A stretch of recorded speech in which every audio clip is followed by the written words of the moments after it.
Hola, ¿qué tal? Yo soy el doctor Ingrid Alan Álvarez Ramírez y hablaré sobre los estados hipertensivos del embarazo basados en las guías de práctica clínica. Bueno, dentro del contenido temático de relevancia va a ser las definiciones, epidemiología, factores de riesgo, fisiopatología, criterios diagnósticos, tanto el manejo clínico y quirúrgico. Bueno, para poder entender estos estados hipertensivos durante el embarazo, pues se define como tal que es la presencia de una tensión arterial alta, mover a 140-90, pero esta puede ser durante el embarazo o antes del embarazo, ¿va? Pero para poder clasificarlas, pues es importante que tanto las semanas de gestación, la presión arterial misma, los datos clínicos y ¿vale? Dentro de hipertensión arterial crónica, es importante destacar que va a iniciar antes de las 20 semanas de gestación. Dentro de la clínica, pues como tal va a ser asintomática. Dentro de los laboratorios, igual, van a ser negativos.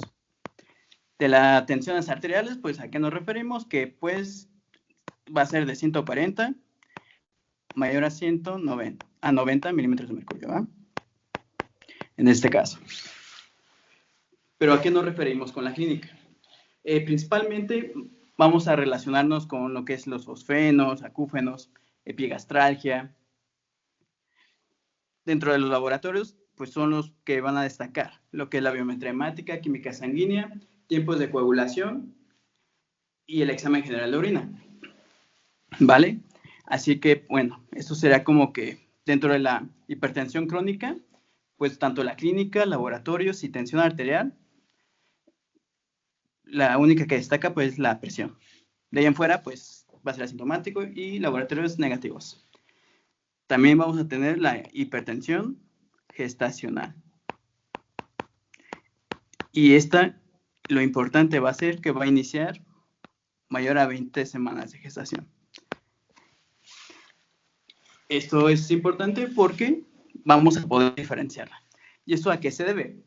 De acuerdo a la implantación de la placenta, se dan la segunda oleada, que es aproximadamente de mayor de 16 semanas de gestación, hasta las 22 semanas de gestación. En pocas palabras, esta remodelación de las arterias espirales pues no se da de forma adecuada, que eso lo explicaré un poco más adelante en la fisiopatología.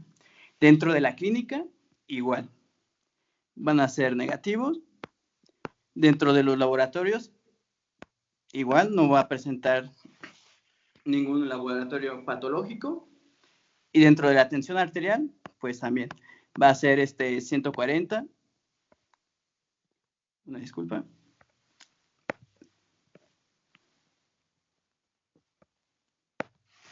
Y mayor a 90 milímetros de mercurio. ¿Vale? Eso está dentro de la hipertensión gestacional. Ahora tenemos algo súper importante, que es la preeclampsia.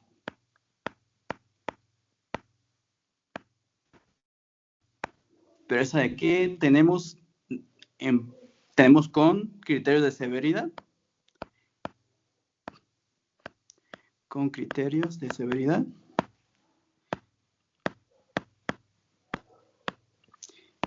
Y sin criterios de severidad.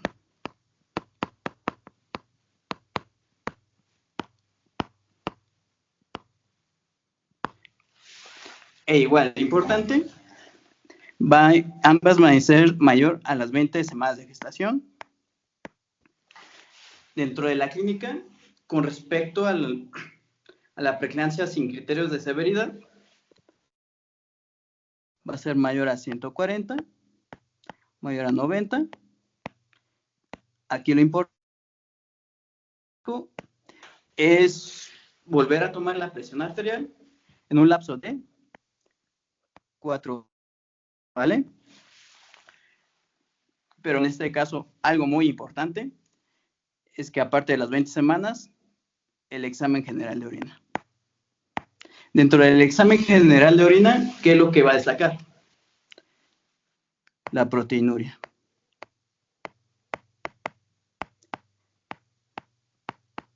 De acuerdo a la guía de práctica clínica, se debe hacer una recolección de 24 horas, el cual debe ser mayor a 300. O puede ser un cociente de relación de proteínas y creatinina sérica mayor a 0.3. O en su defecto, que no tengamos, bueno, no se pueda realizar una proteinuria una recolección de 24 horas, puede ser una tira reactiva de proteínas.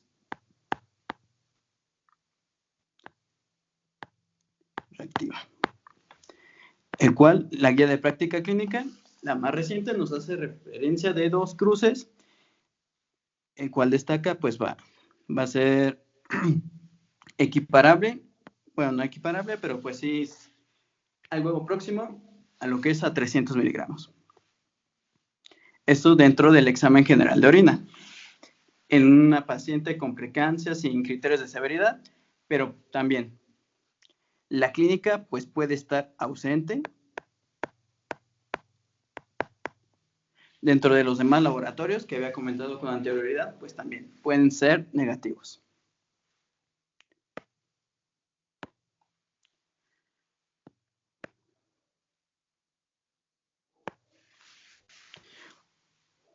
La que destaca aquí va a ser la con criterios de severidad. Criterios de severidad. Igual, mayor a 20 semanas de gestación. Pero entre la clínica, pues las preguntas frecuentes que le vamos a realizar a la paciente. Si escucha zumbiditos en el oído, si tiene dolor a nivel de la boca del estómago, que es epigastralgia, que ve lucecitas, que es fosfenos y también cefalea, ¿no? O dolor de cabeza, en caso de la paciente.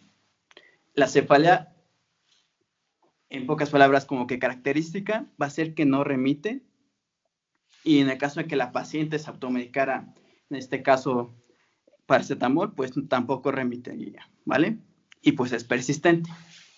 Eso es dentro de la clínica, ¿vale? Dentro de laboratorios importantes con respecto a la preeclampsia con criterio de severidad, aparte del examen general de orina, va a ser una citometría hemática completa, en donde vamos a encontrar una hemoglobina disminuida, precisamente menor a 11 miligramos sobre decilitro. También lo que es el hematocrito, menor a 34%. También vamos a encontrar lo que es la química sanguínea. Dentro de la química sanguínea, pues es la creatinina sérica, que debe de ser mayor a 1.1. Que también se le va a solicitar a esta paciente, que es los tiempos de coagulación. Tiempos de coagulación.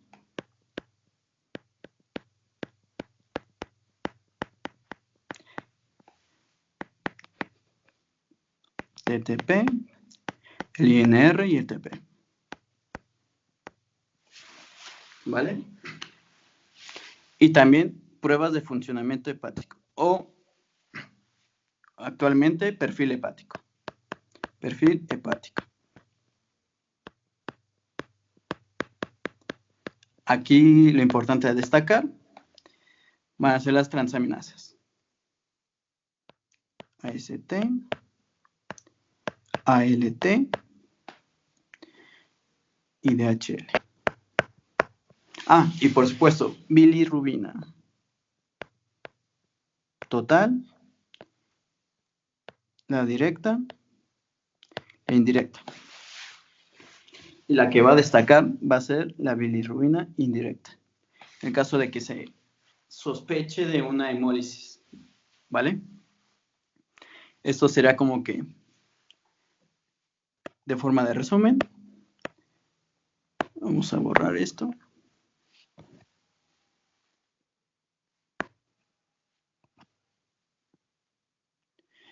Y el otro punto importante va a ser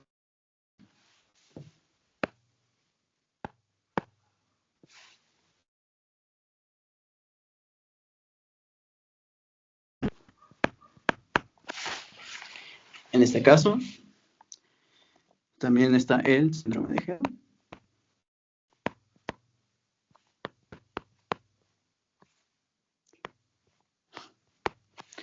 Y tenemos lo que es la hipertensión crónica más preeclampsia.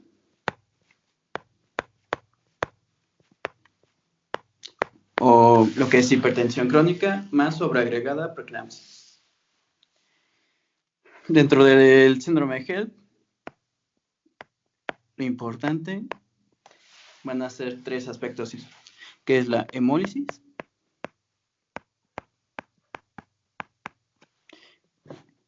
por lo tanto, ¿qué debemos de buscar en los laboratorios? Pues una anemia. Aparte de eso, lo que iba a comentar hace un rato, aumento de la bilirrubina indirecta. Y otro aspecto súper importante, en un frotis, esquitocitos.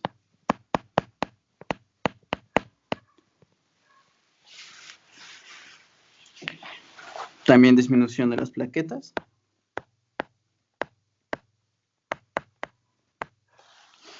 De acuerdo a la guía de práctica clínica, pues nos hace mención que debe ser menor a 100,000. Pero se considera que también pues, puede ser de 100 a 150,000 para trombocitopenia.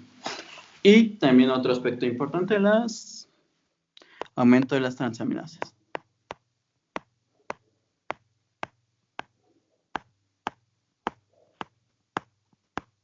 En cual la guía de práctica clínica nos hace mención que debe ser mayor a 70, ¿vale? O del valor, de acuerdo a los laboratorios de diferentes hospitales, se puede decir que del rango mayor que se duplique, ¿vale? Eso sería con respecto al síndrome de HELLP. Y la eclampsia se puede decir que es el agregado de pero convulsiones.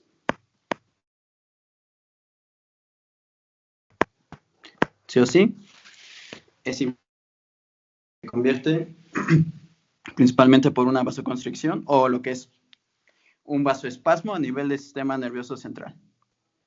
Y ya en el caso de una hipertensión crónica más preeclampsia sobreagregada, pues sería como tal que haya sido diagnosticada antes de las 20 semanas de gestación o que la paciente ya se conocía precisamente con hipertensión arterial, pero se le agregó también lo que es en el examen general de orina, la proteinuria, o así también puede ser con criterio de severidad o sin criterio de severidad, ¿vale? Bueno, esto se puede decir como un pequeño resumen. Ahora sí, hablemos un poco más de esto. Con respecto a la hipertensión gestacional, también me basé a diferentes fuentes bibliográficas. Dentro de esto, pues nos hace mención que es como tal una hipertensión inducida que debe ser mayor a 140 milímetros de mercurio en sístole y en diástole mayor a 90 milímetros de mercurio. Y pues debe de haber una segunda toma en menos de 4 horas de diferencia. Pero como había comentado anteriormente, no va a presentar laboratorios patológicos y su examen general de orina pues va a ser sin proteinuria y tampoco va a haber disfunción de órganos. Así que la clínica pues va a ser ausente. Pero importante con respecto a la hipertensión gestacional, que esta no debe de persistir por más de 12 semanas posparto. De lo contrario, si estamos hablando que es una paciente que no se conocía, pero pues antes de las 20 semanas de gestación tampoco se encuentra con cifras alteradas, pero persiste, Después de las 12 semanas postparto, nos estamos refiriendo a hipertensión crónica, ¿vale? Para hacer diagnóstico diferencial. Y ya en el caso de la hipertensión crónica, pues es una hipertensión como tal, conocida antes del embarazo y antes de las 20 semanas de gestación. Y ya en el caso de una hipertensión grave, va a ser una presión arterial sistólica mayor a 160 milímetros de mercurio, y en el caso de la presión arterial diastólica mayor a 110 milímetros de mercurio. Aquí lo importante es que solamente se requiere de una sola toma. Una sola toma o en su defecto, una segunda toma, pero no va a ser a las 4 horas. A lo contrario, se reduce el tiempo a 15 minutos. ¿Vale? Y pues ingresaría a la paciente. La preeclampsia, como tal, su definición pues es inducida por el embarazo. Aquí en el examen general de orina va a ser patológico, proteinuria y disfunción orgánica. Algún dato clínico. Dentro de los antecedentes para la preeclampsia, pues es que la paciente se conozca con diabetes gestacional en el embarazo previo, o que haya cambiado de pareja sexual, o con anterioridad haya tenido precisamente un embarazo de una muela parcial o una muela completa. Eso también es un dato importante en el caso de sospecha de una preeclampsia. Y se va a estar relacionada con el síndrome de Held aproximadamente del 0.5 al 0.9%. ¿Relacionado en qué forma? En un factor de riesgo, o sea que con anterioridad la paciente haya tenido un síndrome de Held. Y también otro factor de riesgo súper relevante, que la paciente se haya conocida como hipertensión arterial de nueva aparición antes de las 20 semanas de gestación o en el anterior embarazo. Y la eclampsia, como tal, pues van a ser las convulsiones de nueva aparición, tónico-clónicas, focales o multifocales. Aquí es importante hacer una buena historia clínica, ¿por qué? Ya que en su defecto, pues hay pacientes también con epilepsia, ¿vale? Pero por eso es importante descartar otras causas. Y también tenemos otro punto importante, lo que es la hipertensión postparto o durante el puerperio.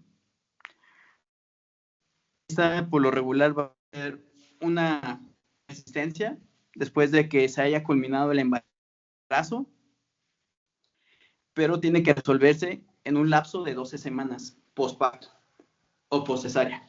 De lo contrario, pues estaríamos hablando de una hipertensión crónica.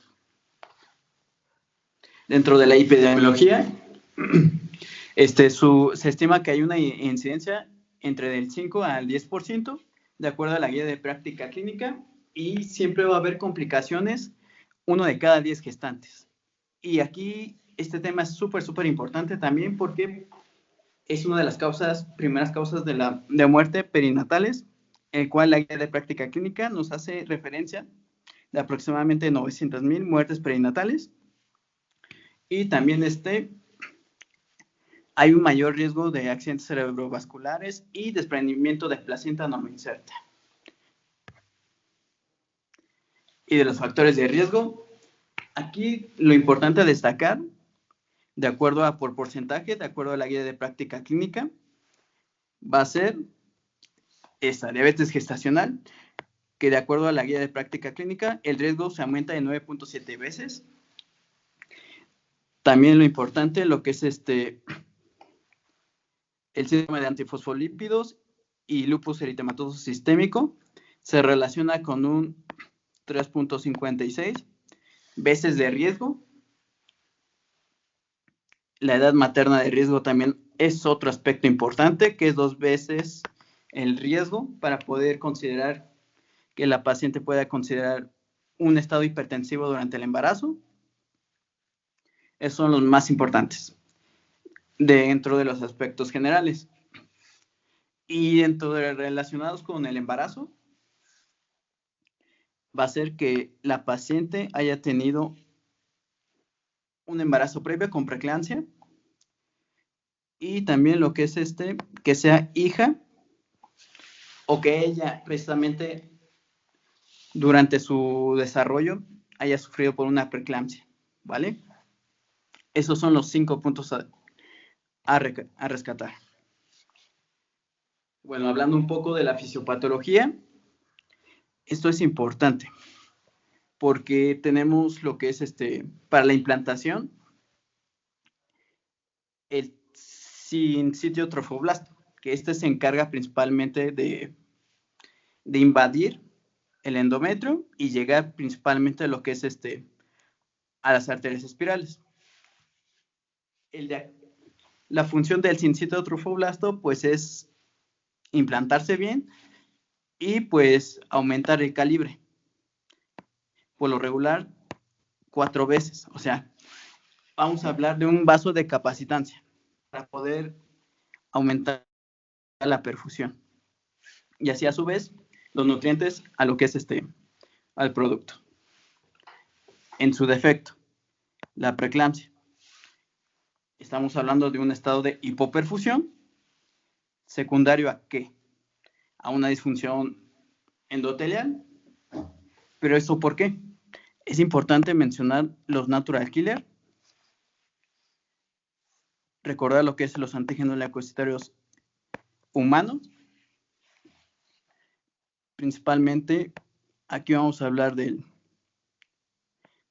E, antígeno leucocitario C, antígeno leucocitario humano F y antígeno leucocitario G. El que destaca aquí va a ser el antígeno leucocitario humano tipo C. ¿Y esto por qué? Está relacionado con lo que es con el cambio de pareja o en su defecto, que con anterioridad el espermatozoide haya fecundado precisamente lo que es un ovocito y se produjo un aborto porque no se reconoce, no es propio del cuerpo, por lo tanto pues se produce un aborto y no evoluciona el embarazo. ¿Y por qué el natural killer se ve involucrado acá? Es forma parte del sistema inmunológico innato, no tiene memoria, pero pues se ha visto relacionado que afecta principalmente al sincitio trofoblasto.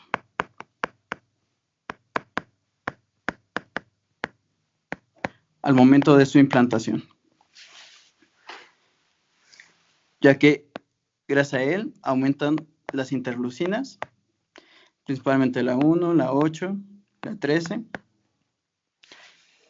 para poder estimular así más citocinas. Pero como hay un aumento, hay un exceso, no favorece de forma adecuada la implantación. Por eso se da una respuesta inflamatoria. Y a su vez, como se genera un aumento del factor isquémico hipóxico, y esto que aumenta, radicales libres. Uno de los vasodilatadores importantes aquí va a ser el óxido nítrico, que ocurre en un embarazo normal, aumenta, pero en el caso de un embarazo con preeclampsia, se va a encontrar disminuido.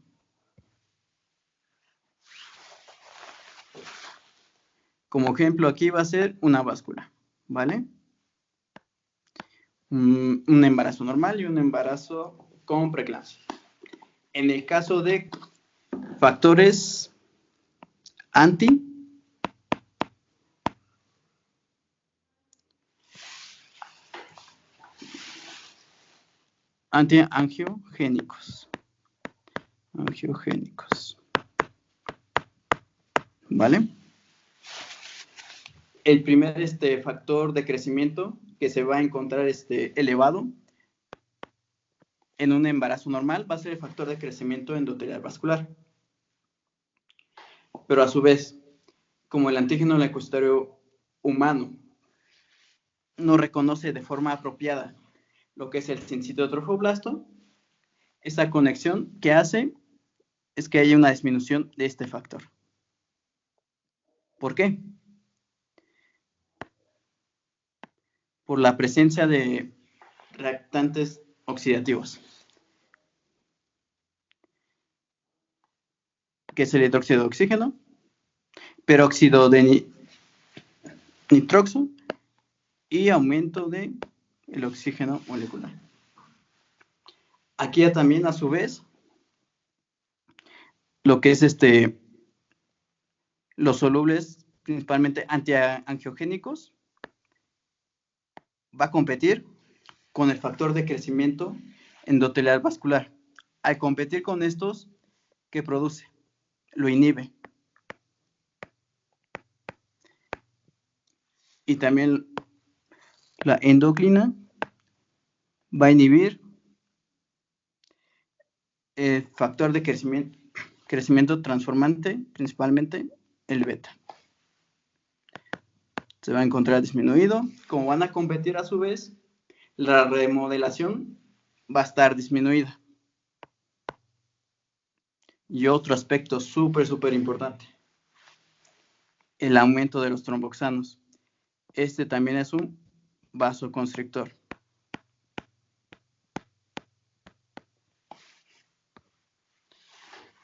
Y también la disminución de las prostaglandinas, que este es un vasodilatador.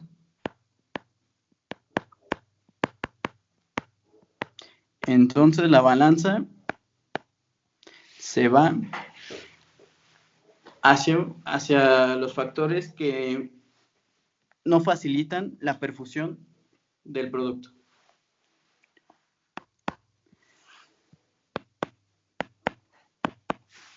Así que lo importante aquí, o lo que la guía de práctica clínica recomienda, es la ácido acetil salicílico.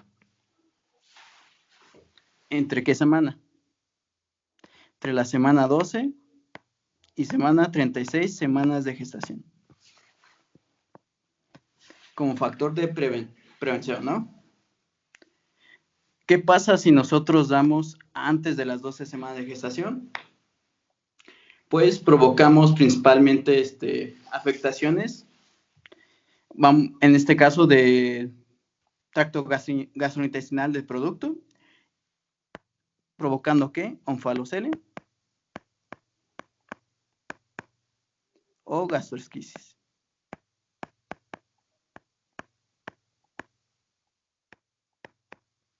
¿Vale? Y después de la semana mayor a 36 semanas de gestación, pues tampoco es funcional, porque va a haber alteraciones de la coagulación. No es recomendable. Y precisamente también a su vez, porque puede que la paciente sea parto o sea cesárea, se complicaría con una hemorragia. Por eso es importante suspenderla.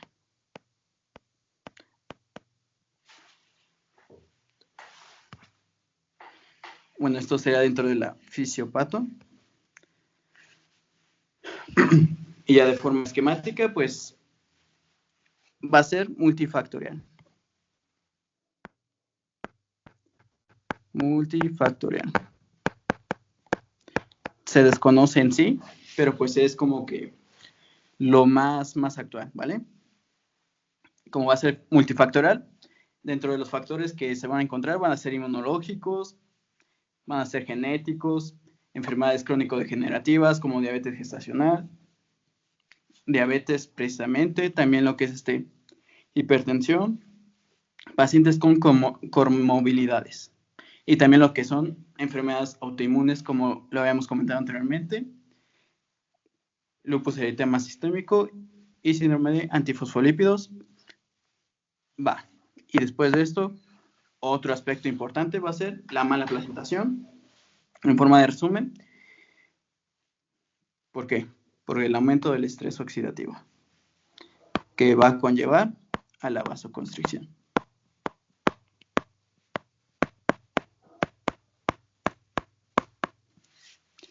Así que esto, a su vez, ¿a qué lleva? A un desequilibrio o disminución del aporte de oxígeno. ¿Y esto cómo se ve reflejado principalmente en el producto? Una restricción del crecimiento intrauterino. ¿Y qué estudio podemos solicitar en este caso? Un Doppler, ¿no? Índice de pulsatividad, principalmente de la arteria uterina.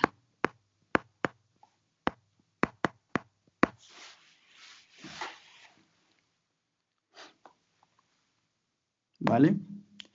Y eso también, lo que es la necrosis, la aponecrosis de las células de la placenta, ¿va?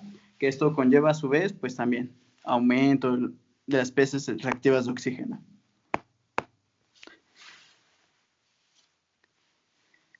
Y lo que había comentado hace un rato, los factores antiangiogénicos.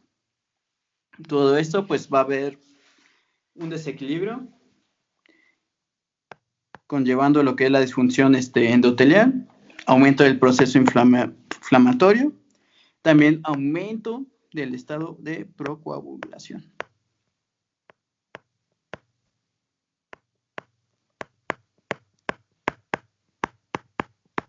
Principalmente por el tromboxano A2,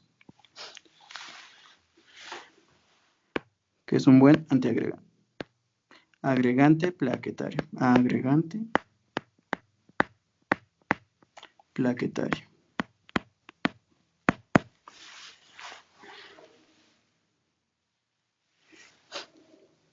Por lo tanto, vamos a hablar del estado hipertensivo, inflamatorio, procoagulante y además de esto va a haber un edema o fuga capilar, ¿vale? Va a haber una pérdida de la presión oncótica y presión hidrostática.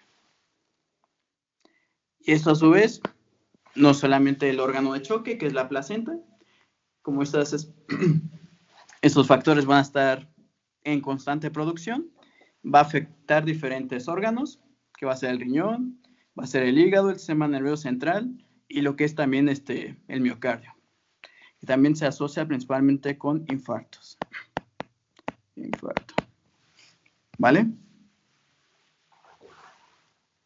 Así que en cada órgano va a ser específico.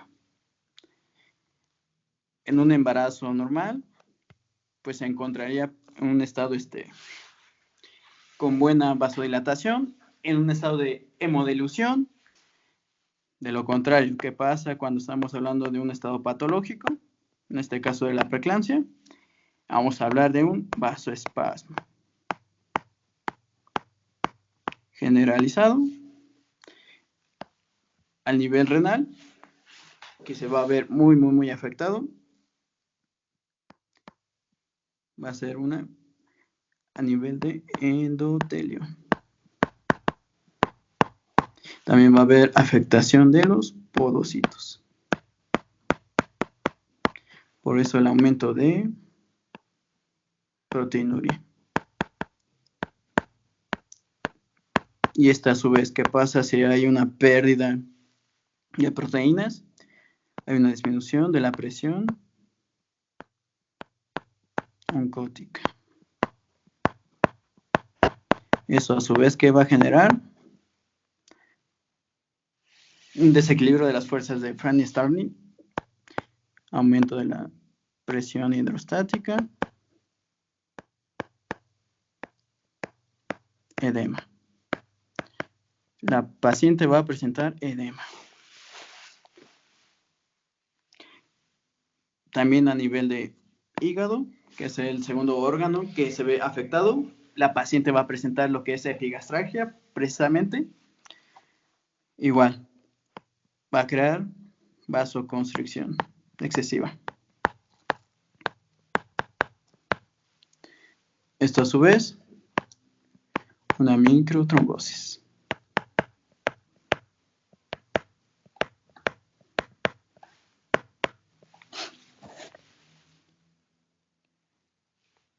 generando necrosis celular a su vez.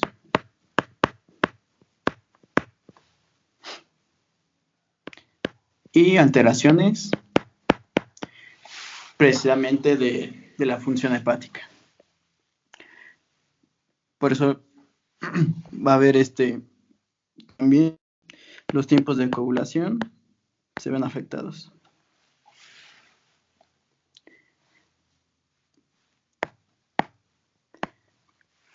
A nivel de encéfalo, también por el mismo vasoespasmo, hiperreflexia,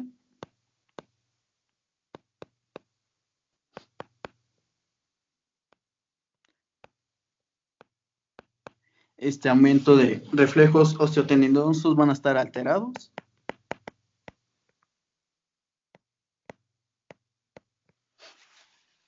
La paciente también va a referir pérdida de la visión, lo que es la presencia de acúfenos y fosfenos. Y a nivel pulmonar, el aumento principalmente de la poscarga a nivel de corazón. ¿Por qué el aumento de la poscarga? Por lo mismo, por el vasoespasmo a nivel de aorta también. Y también por la aumento de la función de la angiotensina 2. Aumenta la poscarga. Y a nivel de pulmón, ¿qué se va a generar? También edema pulmonar.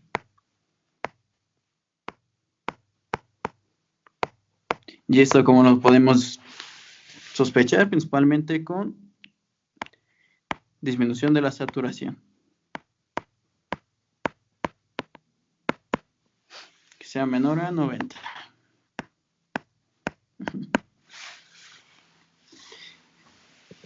Y en el caso en el nivel hematológico, pues si estamos hablando que hay una hemólisis, precisamente por el vasoespasmo excesivo, vamos a encontrar pues deformación de los eritrocitos. Y en un frotis, esquitocitos se va a encontrar. Esquitocitos. Eso dentro de la fisiopato. Dentro de los criterios diagnósticos, pues va a depender, ¿vale? Lo más importante en cada consulta que veamos a cada paciente va a ser la medición de la presión arterial y ver cuántas semanas de gestación. Y en el caso de sospecharla, en el caso de que sea antes de las 20 semanas, pues importante. Pues, hipertensión crónica y solicitar laboratorios, ¿no? Pero hacerle estas preguntas: si le duele la boca del estómago, visión borrosa, si escucha zumbiditos en el oído, o si presenta edema a nivel de miembros pélvicos inferiores. En el caso de que niegue todo, la asintomática en los estudios que sean negativos y no hay datos de disfunción orgánica de órganos principalmente, pues nos iríamos principalmente por hipertensión crónica. Ya en el caso de que sea 22 semanas, 24, pero pues también está ausente la clínica, los laboratorios, y es mayor a 20 semanas de gestación, pues nos orientaríamos más por una hipertensión gestacional y sería una cita en 2 semanas para estar monitorizando.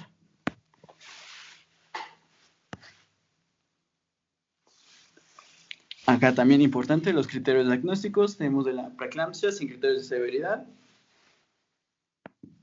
la medición de la tensión arterial, la presencia de alguna sintomatología que presente cefalea o la paciente refiere que se le han hinchado sus piernas. Y en el caso, aquí súper importante, recuerden, el examen general de orina. Y el gol estándar va a ser la recolección de orina durante 24 horas. Va a ser positivo Si es mayor a 300 miligramos en 24 horas. Y la relación de proteína-creatinina mayor a 0.3 o, en el caso de tener tiras reactivas, que sea mayor a 2 cruces. Pero importante, como es sin criterios de severidad, no vamos a encontrar otros datos de relevancia, ya sean clínicos o bioquímicos.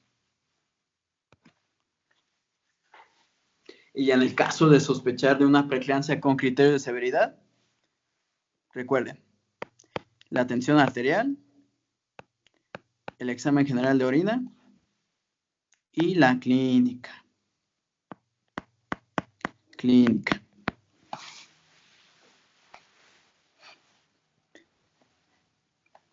Esto es como lo más relevante. Y aparte, ¿qué solicitamos?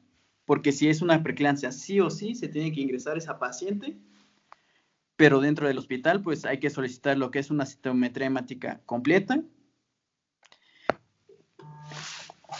evaluar lo que es la función renal con la creatinina, recuerden que debe ser mayor a 1.1, el perfil hepático debe ser en busca de las transaminasas, lactato de deshidrogenasa, la bilirrubina indirecta precisamente, que sea mayor a 1.2 y tiempos de coagulación alterados.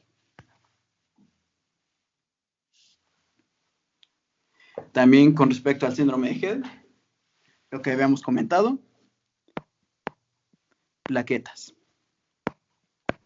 transaminasas, principalmente la AST, que sea mayor a 70 unidades internacionales por litro, las plaquetas que sean menor a 100.000, en el caso de los clasificación de TENES, los esquitocitos y la bilirrubina indirecta, indicativo de hemólisis. Esquitocitos también. En este caso nos basaríamos en la clasificación de Mississippi, de acuerdo a la guía de práctica clínica, y pues lo maneja por grados. Se podría decir que el tipo 1, en este caso debe ser menor a 50.000 plaquetas. En este caso es un caso grave. El tipo 2 se refiere de entre 50.000 a 100.000 plaquetas, moderado, y el tipo leve sería entre 100 a 150. También importante, con respecto al síndrome de Head, preguntarle a la paciente, ¿no? Si le duele la boca del estómago, a nivel de la boca del estómago, en el caso de que ella que refiera que sí, pues es principalmente epigastralgia, ¿no? Que va a ser el dolor a nivel del cuadrante superior derecho. Y también aquí, dentro de las complicaciones del síndrome de Head, va a ser una coagulación intravascular diseminada, lesión renal aguda, un accidente cerebral vascular, un desprendimiento de placenta normoinserta. Son como las complicaciones más frecuentes dentro de este síndrome. Dentro de la eclampsia, es importante si la paciente está embarazada, con respecto a las 20 semanas de gestación, o sea, mayor a 20 semanas de gestación. Recuerden, el órgano de choque,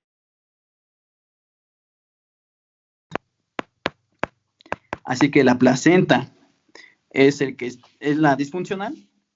La única forma de poder evitar esto, pues es la interrupción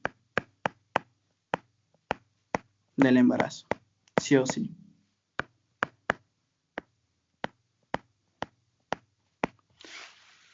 Si quitamos la placenta, que es el órgano que está desencadenando todo esto,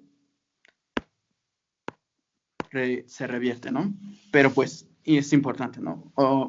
Más adelante vamos a hablar sobre el tratamiento y el manejo. Y las convulsiones, pues lo más representativo de la eclampsia, que van a ser tipo tónico-clónicas generalizadas. Y es importante, o sea, la paciente llega con eclampsia, realizar un ecocardiografía Doppler y el estudio cardiotocográfico para evaluar principalmente la vitalidad del bebé. Dentro del manejo, es importante manejar las pacientes de la siguiente manera: pacientes sin comorbilidades y pacientes con comorbilidades. ¿A qué me refiero con esto? O sea, las pacientes con antecedentes de que su embarazo anterior hayan tenido embarazo con preeclampsia, o que en este caso la paciente sea un producto y una resolución igual de una preeclampsia, o que tenga un familiar relacionado o enfermedades autoinmunitarias. Bueno, con estos dos parámetros, que sin o con comorbilidades, vamos a manejar. De primera línea va a ser el alfa-metildopa, el cual la guía de práctica clínica nos hace mención de 200 a 500 miligramos, igual vía oral, cada 8 horas. La dosis máxima es importante saberla, que va a ser de 2 gramos dentro de 24 horas. Como segunda línea, tener el nifedipino vía oral, hidralazina, ya sea vía intravenosa. En este caso va de los 20 a los 60 miligramos cada 24 horas, o en el caso de que no haya, sería la hidralazina de 25 a 50 miligramos vía oral cada 6 horas. Y también importante, la dosis máxima, 200 miligramos en 24 horas. Así que, bueno, de acuerdo con estos manejos, es importante, se puede decir que es saber si la paciente está controlada o no. En el caso de las pacientes sin comorbilidades, pues se hace mención que la presión sistólica se debe manejar entre 155 y 130 milímetros de mercurio, o una presión diastólica de 105 y 80 milímetros de mercurio. ¿Va? En el caso de que una paciente ya sea conocida con antecedentes de relevancia, el manejo va a ser más estricto. La presión sistólica debe estar de 139 a 130 milímetros de mercurio, y la presión diastólica de 89 a 80 milímetros de mercurio. Esas serían las metas terapéuticas.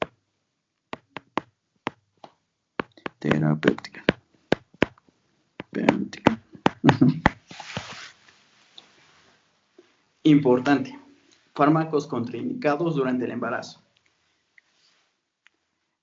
Los inhibidores de enzima convertidora de angiotensina y los ARAS2. ¿Por qué? Porque a nivel del producto va a haber alteraciones fetales, principalmente a nivel renal. En el caso de las tiazidas, igual, se relaciona con nefrotoxicidad renal en el feto. El prazosin, con casos frecuentes de óbito. Atenolol, igual, va a ser una restricción del crecimiento intrauterino y óbito. Bueno, dentro del manejo con pacientes de preeclampsia severa, vamos a manejarlo de la siguiente manera: en ayuno. ¿Por qué en ayuno? Por la vía de interrupción, que va a ser abdominal, o sea, cesárea. Dentro de las soluciones, vamos a manejar en primera instancia, de momento, de 250 a 300 mililitros en carga, y lo demás en 8 horas. Dentro de las alteraciones de la presión arterial, en este caso de la paciente con preeclampsia severa, es importante mencionar la disponibilidad que tenemos de los medicamentos. Recuerden, el nifedipino, que es el segunda línea, hidralazina, también que es segunda línea, y esto también hay que ver los efectos adversos, ¿no? En el caso del nifedipino, dentro de sus efectos adversos, va a ser la taquicardia, dolor de cabeza, de la hidralacina, importante, la oliguria, dolor de cabeza, taquicardia, va a presentar hipotensión también y palpitaciones. Y la dosis. En el caso de una crisis hipertensiva, se va a administrar 5 miligramos cada 20 minutos. La dosis máxima, recordarla, que va a ser 20 miligramos en dosis.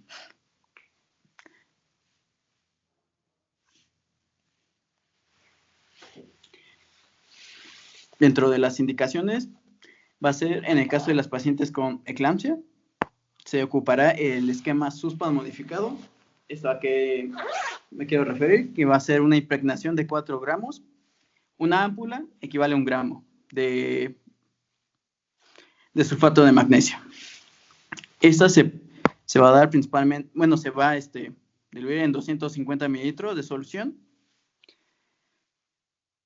Y aquí varios estudios se hace mención que puede ser fisiológica o puede ser glucosada en un transcurso de tiempo de 20 minutos. En este caso, de impregnación, ¿vale? En el caso de dosis de mantenimiento, de acuerdo a la guía de práctica clínica, va a ser 1 gramo, igual vía intravenosa, durante 1 hora, pero en este caso va a ser 900 mililitros de solución. En esta solución se le van a agregar 10 ámpulas. Por lo tanto, esas 10 ámpulas deben de estar pasando por hora, 1 gramo, y esto a su vez en 24 horas.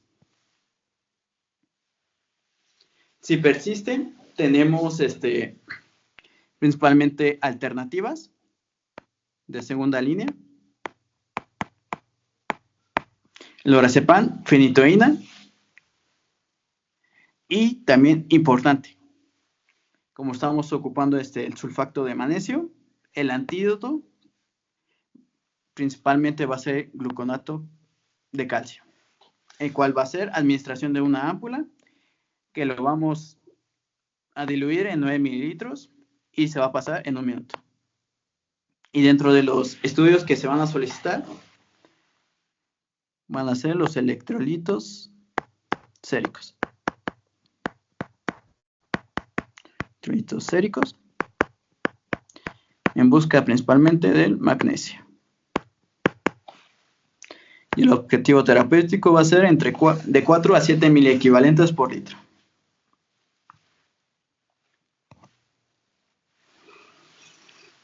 Aquí también importante, lo que les había comentado, sobre la desaturación de la paciente. ¿Por qué? Por la sospecha de un edema pulmonar. Dentro de un ultrasonido pulmonar, lo que podemos encontrar principalmente van a ser las líneas B.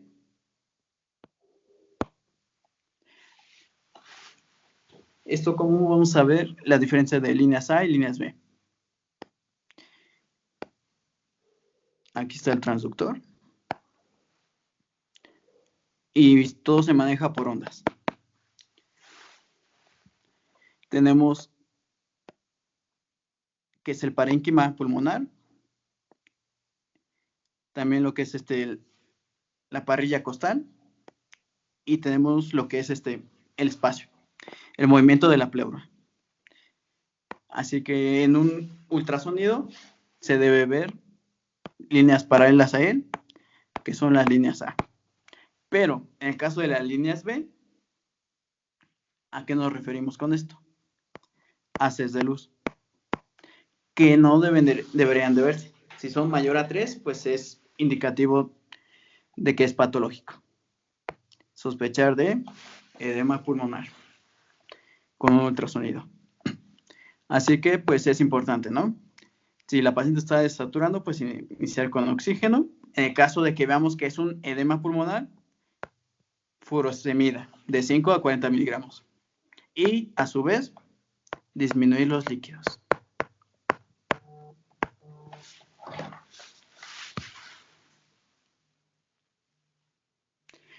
Dentro de la monitorización de los parámetros clínicos y el volumen urinario, es importante la colocación de una sonda vesical de esta paciente.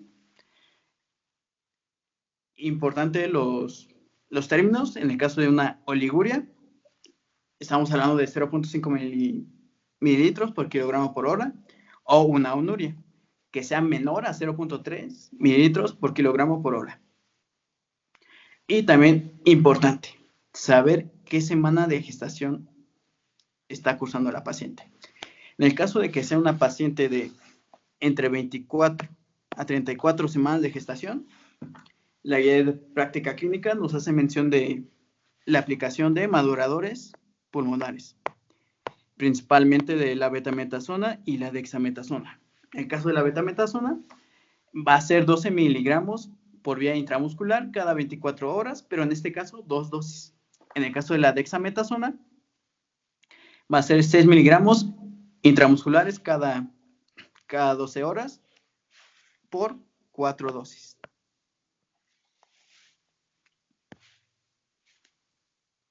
En el caso del manejo del síndrome de Hell, si tenemos una clasificación de Mississippi, el manejo de acuerdo a la guía de práctica clínica va a ser el protocolo de Mississippi.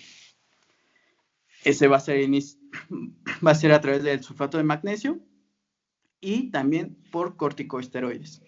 En este caso, dexametasona.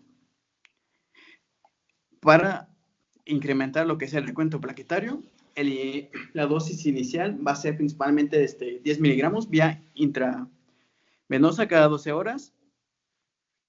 Y esta a su vez la tenemos que también ir reduciendo.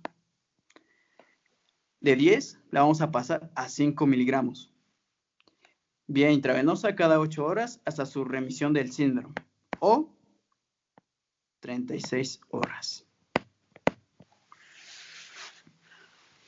Y en este caso, pues la interrupción del embarazo, y ya si fuera un caso severo, menor a 50,000 plaquetas, es importante mencionar sobre la transfusión de concentrados plaquetarios.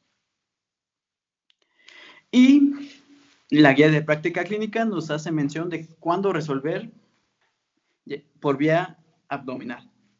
Tenemos causas maternas, causas fetales. Caso de las causas maternas, hipertensión severa, mayor a 160-110, deterioro del recuento plaquetario, hemólisis, deterioro de función hepática, deterioro de la función renal, síntomas neurológicos persistentes y datos indicativos de eclampsia.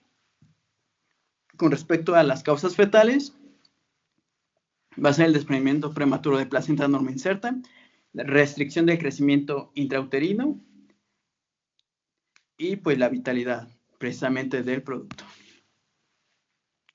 Y ya, dentro del manejo en posparto y puerperio, continuar con el medicamento de primera línea.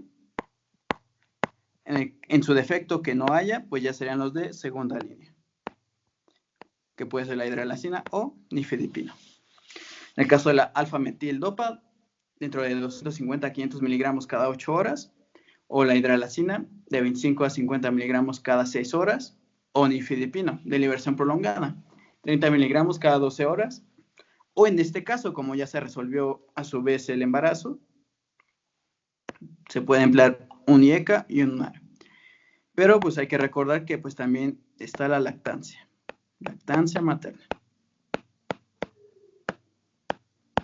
Hay medicamentos que también no se pueden dar dentro de este caso, el losartán.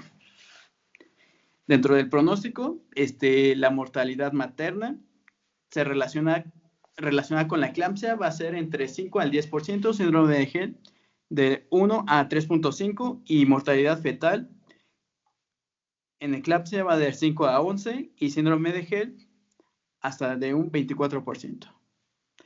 Bueno, esto sería todo el tema. Me basé en las guías de práctica clínica y pues artículos actualizados, que los compartiré con el link.